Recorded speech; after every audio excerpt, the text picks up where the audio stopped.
कहानी की शुरुआत रात के अंधेरे में एक गरीब किसान और उसके परिवार को चॉपस्टिक से पास्ता खाते हुए दिखाते हुए शुरू होता है। उसके परिवार में वो, उसकी गरीब बीवी, एक बेटी और एक नन्हा सा बेटा है। रात का भोजन करके वो लोग बिस्तर पर जाने की तैयारी कर रहे थे, तभी कोई उनके घर के दरवाजे में दस्तक देता है। खटखट खटखट खटखट खटखट खटखट। वो लोग अपने छोटे बच्चे को छिपाकर घर के लाइट्स को बंद कर देते हैं और फिर दरवाजा खोलते हैं। दरवाजे के बाहर बदमाशों का एक झुंड था, जिनका मुखिया सूर्य प्रताप नाम का ये आधा टकला आदमी है, जिसके कंधे पर हमेशा त्रिकोण चिन्ह बना रहता है। सूर्य प्रताप यहाँ पर एक ही झटके में पहले उस गरीब किसान को, फिर उसकी गरीब बीवी को, फिर उसकी बेटी को मार डालता है। इसके बाद वो मुंह उठाकर 25 रुपए वाला एक छुरी लेकर उस बच्चे को भी मारने के लिए जाता है, लेकिन वो बच्चा उसका हाथ पकड़ लेता है और उसके मुंह पर कई सारे लतकंडियां चलाता है। वो बच्चा सूर्य प्रताप और उसके साथी के ऊपर बहुत हावी हो रहा था और वो उसके मुंह पर मूत देता है। 30-35 मिनटों तक सूर्य प्रताप जब उस बच्चे को मार नहीं पाता, तब वो उस बच्चे को घर में बंद करके उसमें आग लगा देता है। तभी घर में एक छोटा सा धमाका होता है और वो बच्चा लुढ़क लुढ़क कर खिड़की से होकर बाहर निकल जाता है। उसी रास्ते से होकर एक बुढ़िया गुजर रही थी, जो उस बच्चे को उठाकर अपने साथ अपने घर लेकर जाती है। इसके बाद हमें कई साल बाद की कहानी दिखाया जाता है, जहाँ पर वो बच्चा, जिसका नाम बेवकूफ चंद है, वो अभी जवान हो चुका है। वो कभी चिलचिलाती धूप में रेगिस्तान में ट्रेनिंग करता, तो कभी साफ नेवले के साथ ठुमका लगाता, और ऐसे ही उसकी जिंदगी बहुत आराम से कट रही थी। उसके खोली में जितने भी छोटे मोटे गुंडे थे, वो सभी उससे बहुत डरते थे, क्योंकि बेवकूफ चंद दिन के दिन अपनी मेहनत और लगन से बहुत ताकतवर होता जा रहा था। 10-15 गुंडों से लड़ना तो बस उसका बाएं हाथ का खेल था। लड़ाई के बीच में वो दर्जी की तरह गुंडों के कपड़े फाड़कर उनसे ब्रा पैंटीज बना दिया करता था। कभी वो हवा में घूम घूम कर, कभी गड्ढे से निकलकर गुंडों की धुलाई करता था। वो अपने घुसंड से गुंडों के सीने में छेद कर देता था। इसी बीच हम देखते हैं कि उसके जुबान में भी एक जुबान था। एक दिन जब उसके सामने 15-20 गुंडे एक साथ भिड़ जाते हैं, तब वो एक गड्ढे से 2 चूहे निकालकर उनसे एक मनोची बनाकर उन गुंडों का सफाया करता है और उन सभी गुंडों की माँ की आंख निकालकर उनसे गोटियां खेलता है। उसके पास कला की कोई कमी नहीं थी, फिर भी वो अपने मार्शल आर्ट ट्रेनिंग को और भी मजबूत करने के लिए एक सस्ते मार्शल आर्ट स्कूल में पहुंचता है, जहां पर उस्ताद कुल्ला सिंह के देखरेख में सभी बच्चे मार्शल आर्ट का अभ्यास करते थे। उसे वहां पर कोई पहचानता नहीं था, इसीलिए उस्ताद कुल्ला सिंह उसके यहाँ पर आने का वजन पूछते हैं, जिसमें बेवकूफ चंद कहता है, उस्ताद मुझे पता है आपके पास कला की कोई कमी नहीं, मैंने आपको ढूंढने में कई बरसों और कई माइल्स पार कर दी। जिसमें उस्ताद कुल्ला सिंह कहते हैं, बताओ कितने माइल्स को पार किया। बात को घुमाते हुए बेवकूफ चंद कहता है, देखिए उस्ताद, मेरे ऊपर लगातार बचपन से हमला होता आ रहा है। बचपन में मैं जब माँ का दूध पीता था, तभी दुष्ट सूर्य प्रताप ने मेरे पूरे परिवार को मार डाला, इसीलिए मैं आपसे कुंफू सीख कर उससे बदला लेना चाहता हूँ। जो कहते कहते वो उस्ताद कुल्ला सिंह को अपनी जुबान दिखाता है। ये देखकर उस्ताद कुल्ला सिंह समझ जाते हैं कि ये वही बेवकूफ चंद है, जिसके बारे में उन्होंने बचपन में प्राचीन किताबों में पढ़ा था। और ये बेवकूफ चंद धरती पर न्याय का स्थापना करने और गलत लोगों का खात्मा करने के लिए प्रकट हुआ है। इसी बीच उस्ताद कुल्ला सिंह के मुंह में एक मक्खी चला जाता है, जिसको गटकने के बाद वो बेवकूफ चंद को ट्रेनिंग देने के लिए तैयार हो जाते हैं। लेकिन उस्ताद कुल्ला सिंह को बहुत सारी बीमारियों ने जकड़ लिया था और उन्हें अस्थमा से लेकर बवासीर तक सभी बीमारियां थी। एक बार जुकाम होने पर वो 15 दिनों तक खांसता रहता था। खैर, उन्होंने अपनी देखभाल करने के लिए अपनी दोस्त बिल्लू की बेटी किम को रखा था, जो दिन दहाड़े उनकी सेवा करती थी।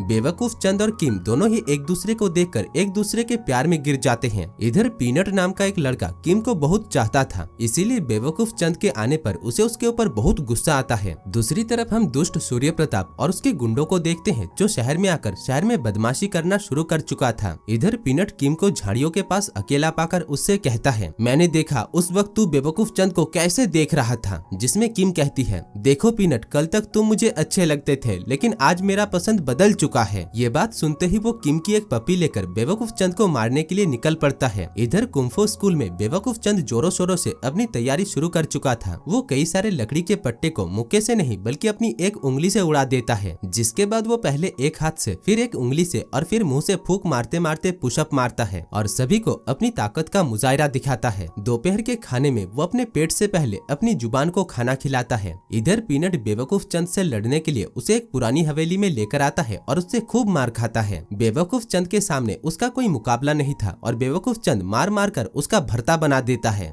दूसरी तरफ दुष्ट सूर्य प्रताप शहर की सब्जी मंडी में आकर अपने आदमियों को उसे मारने के लिए कहता है। 4 गुंडे लठ लेकर उसके ऊपर बरस रहे थे। वो गुंडे उसके टट्टों पर भी लठ चलाते हैं, लेकिन दुष्ट सूर्य प्रताप को इससे कुछ नहीं फर्क पड़ता। ये तमाशा खड़े खड़े वहाँ पर बेवकूफ चंद भी देख रहा था। वो कुंफू स्कूल में आकर अपने 4 साथियों को अपने ऊपर भी लठ चलाने के लिए कहता है, जिसमें वो चारों मजाक मजाक में उसे पीट पीट पीटकर उसका जुलूस निकाल देते हैं। वो बेहोश पड़ा हुआ था और पड़े पड़े सुबह से शाम हो जाती है। होश आने पर वो अपने सामने छत के ऊपर कुंफू खलीफा नाम की एक लड़की को देखता है जिसकी सिर्फ एक ही चूची थी और वो भी तरबूज की जैसी बड़ी। कुंफू खलीफा बेवकूफ चंद से कहती है कि दुष्ट सूर्य प्रताप से लड़ना उसके बस का काम नहीं, क्योंकि दुष्ट सूर्य प्रताप बहुत ताकतवर है और बेवकूफ चंद को उससे लड़ने के लिए और भी ट्रेनिंग की जरूरत है। जिसके बाद बेवकूफ चंद उसके साथ भी हथकंडी और लतकंडियों का अभ्यास करता है और आखिर में कुंफू खलीफा उसे एक फ्री का गिफ्ट देकर चने के झाड़ में चढ़ जाती है। अगले दिन उस्ताद गुल्ला सिंह जब एक रेस्टोरेंट से खाना चबाकर निकल रहे थे तभी दुष्ट सूर्य प्रताप वहाँ पर आकर उस्ताद गुल्ला सिंह के साथ लड़ने लगता है। उस्ताद गुल्ला सिंह उसे हराने की बहुत कोशिश करता है, लेकिन गले में बलगम फंस जाने की वजह से वो फाइट को कंटिन्यू नहीं कर पाता और सूर्य प्रताप से माफी मांगकर वहाँ से निकल लेता है। इधर किम रोते रोते बेवकूफ चंद से कहती है, बेवकूफ चंद, मैं तुमसे बहुत प्यार करती हूँ और मैं तुम्हें खोना नहीं चाहती। दुष्ट सूर्य प्रताप तुमसे बहुत ताकतवर है और उसके एक ही घुसन से तुम्हारी चीखें निकल जाएगी, इसीलिए प्लीज तुम उसके साथ मत लड़ना। किम की रोती हुई शक्ल को देखकर भी बेवकूफ चंद को उसके ऊपर तरस नहीं आता और वो दुष्ट सूर्य प्रताप को मारने के लिए निकल पड़ता है। रास्ते में उसका सामना एक बदमाश गाय से होता है जो कि दुष्ट सूर्य प्रताप का देसी गाय था। वो बेवकूफ चंद को देखकर आग बबूला होकर उसके साथ भीड़ पड़ता है और बेवकूफ चंद को दूध पिला पिला कर मारता है। साथ ही साथ वो कुंफू स्टाइल में भी बेवकूफ चंद को उड़ उड़ कर लात मार रहा था। बेवकूफ चंद भी उसके स्तन पर हाथ डालता है और मार मार कर उसका दूध निकाल देता है। इधर दुष्ट सूर्य प्रताप एक झरने के किनारे में खड़े होकर मछलियां पकड़ रहा था। तभी वहाँ पर बेवकूफ चंद आकर दुष्ट सूर्य प्रताप को निशानी के तौर पर अपने बचपन का डायपर दिखाता है और कहता है कि वो वही लड़का है जिसके परिवार को बचपन में सूर्य प्रताप ने जान से मार डाला था। बेवकूफ चंद दुष्ट सूर्य प्रताप को मारने के लिए जा रहा था। तभी वहाँ पर किम के पिता बिल्लू आकर उसे रोक लेता है। दरअसल किम ने ही बेवकूफ चंद को बचाने के लिए अपने पिता को भेजा था। बेवकूफ चंद को रोककर बिल्लू खुद ही सूर्य प्रताप को मारने के लिए जाता है, लेकिन वो उसके सामने ज्यादा देर तक टिक नहीं पाता और सूर्य प्रताप उन दोनों को ही धोकर झरने में बहा देता है। झरने से होते हुए वो दोनों एक किनारे पर आते हैं और फिर बेवकूफ चंद बिल्लू को कुंफू स्कूल में लेकर आता है। मार खाकर बिल्लू की हालत बहुत खराब हो गई थी, इसीलिए वो कुंफू स्कूल में आते ही उस्ताद गुल्ला सिंह और बेवकूफ चंद के बाहों में ही निपट लेता है। रात को अंतिम संस्कार हो जाने के बाद किम बेवकूफ चंद के पास आकर कहती है, डार्लिंग, मेरा इस दुनिया में मेरे बेरोजगार पिता के अलावा कोई नहीं था और आज वो भी चल बसे। आज तक मैं तुम्हें दुष्ट सूर्य प्रताप से बचकर रहने के लिए कह रही थी, लेकिन अब तुम्हें अपने परिवार के साथ साथ मेरे बेरोजगार पिता का भी बदला लेना है, इसीलिए जाओ सूर्य प्रताप को मार डालो। जो सब कहकर किम बेवकूफ चंद को मोटिवेशन देती है और फिर वो उसे 3-4 बार अपनी आउटलेट खोलकर अपनी चूचिया दिखाती है, लेकिन रात को उन दोनों के बीच कुछ नहीं होता। आधी रात को बेवकूफ चंद खुले मैदान में भगवान के सामने मदद की गुहार लगा रहा था। तभी उसके सामने आसमान में एक अनजान देवता प्रकट होता है जो उससे कहते हैं कि वो एक ही शर्त में दुष्ट सूर्य प्रताप को हरा सकता है और वो है उससे उसका त्रिकोण छीनकर। दरअसल दुष्ट सूर्य प्रताप की सारी शक्तियाँ उसके त्रिकोण में मौजूद है, इसीलिए बेवकूफ चंद उसके शरीर से उसका त्रिकोण छीनकर ही उसे हरा सकता है। इधर दुष्ट सूर्य प्रताप के पास उसके 2 चमचे आकर उससे कहते हैं कि बेवकूफ चंद अभी भी जिंदा है। ये खबर सुनते ही दुष्ट सूर्य प्रताप अपने चमचों के साथ कुंफू स्कूल में हमला कर देते हैं। वो वहाँ पर 2 कुंफू सीखने वाले छात्रों को पीटकर उन्हें उल्टा लटका देते हैं और उनसे बेवकूफ चंद के बारे में पूछते हैं, लेकिन उन दोनों को बेवकूफ चंद के बारे में कुछ भी पता नहीं था। इधर उस्ताद गुल्ला सिंह जब खेत में हल्का होकर स्कूल लौट रहे थे तभी पीछे से दुष्ट सूर्य प्रताप उसके ऊपर हमला कर देता है और म्यूजिक लगाकर उसे मार मार कर उसका भरता बना देता है। दूसरी तरफ बेवकूफ चंद को भी बहुत जोर से टट्टी आई थी, इसीलिए वो भागा भागा खेतों की तरफ जा रहा था। तभी वो उस्ताद गुल्ला सिंह को देखता है। उस्ताद गुल्ला सिंह यहाँ पर उससे कहते हैं कि कैसे दुष्ट सूर्य प्रताप ने उसे कुत्तों की तरह मारा, जो कहते कहते वो अपना सड़ा हुआ मुंह बनाकर मारा जाता है। अब उनकी मृत्यु से बेवकूफ चंद फूट फूट कर रो रहा था। उसे अब उस्ताद गुल्ला सिंह, बिल्लू और अपने परिवार के मरने का बदला लेना था, इसीलिए वो दुष्ट सूर्य प्रताप से लड़ने के लिए जोरों शोरों से अपनी तैयारी शुरू कर देता है। वो एक लोहार के पास जाकर पहले तो कुछ त्रिकोण चिन्ह खरीदता है और फिर उसे पुतलों में लगाकर उसे निकालने की नाकामयाब कोशिश करता है। वो अपनी एड़ी चोटी का जोर लगाकर भी उस त्रिकोण चिन्ह को नहीं निकाल पा रहा था और इसी चक्कर में उसके पूरे हाथों से केचप की तरह खून निकल जाता है। रात को किम नींबू निचोड़कर नमक छिड़ककर उसके हाथों में लगे हुए खून को साफ करती है। खैर, इसके बाद कई हफ्तों तक कड़ी मेहनत करने के बाद आखिरकार वो त्रिकोण चिन्ह को निकालने में कामयाब होता है। दूसरी तरफ दुष्ट सूर्य प्रताप भी अपनी ताकत को बढ़ाने के लिए एक त्रिकोण मशीन का सहायता लेता है, जो रेडबुल की तरह हर 10 मिनट के अंतर अंतर उसे एनर्जी दे रहा था। उधर बेवकूफ चंद भी मोमबत्ती जलाकर अपनी तपस्या में लीन था। कई हफ्तों तक कड़ी मेहनत करने के बाद आखिरकार वो दिन आ ही जाता है जब उसका मुकाबला दुष्ट सूर्य प्रताप से होने जा रहा था। यहाँ पर सूर्य प्रताप अचानक आकर पहले तो एक गाना लगाता है जिसको सुनकर बेवकूफ चंद बहुत नाचता है। इसके बाद उन दोनों के बीच पहले जमीन में और फिर आसमान में काफी धुआंधार लड़ाई होती है। इसी बीच बेवकूफ चंद हवा में उसका पैंट उतार देता है और त्रिकोण निकालने लगता है। इधर तब तक एक बड़ा सा त्रिकोण आसमान में आ चुका था जो दुष्ट सूर्य प्रताप को अनलिमिटेड ताकत दे रहा था। सूर्य प्रताप उन्हीं ताकत को इस्तेमाल करके बेवकूफ चंद को मार मार कर अधमरा कर देता है। मरते मरते बेवकूफ चंद अपने परिवार और कुंफू खलीफा के बारे में सोचता है और इस बार वो अपने हाथों से नहीं बल्कि अपने 22 गज के जुबान से उस त्रिकोण मशीन का खात्मा करता है जो रेडबुल की तरह दुष्ट सूर्य प्रताप को एनर्जी दे रहा था। इसके बाद वो मेंढक की तरह दुष्ट सूर्य प्रताप के पास आकर उसके सीने से दोनों त्रिकोण चिन्ह को उड़ा लेता है, जिससे दुष्ट सूर्य प्रताप तड़प तड़प कर वहीं पर ही मारा जाता है। इसके कुछ ही मिनटों के बाद किम भी वहाँ पर भागा भागा आ पहुँचती है। और दोस्तों इसी के साथ ही और एक बकवास मूवी की कहानी भी समाप्त हो जाती है। धन्यवाद।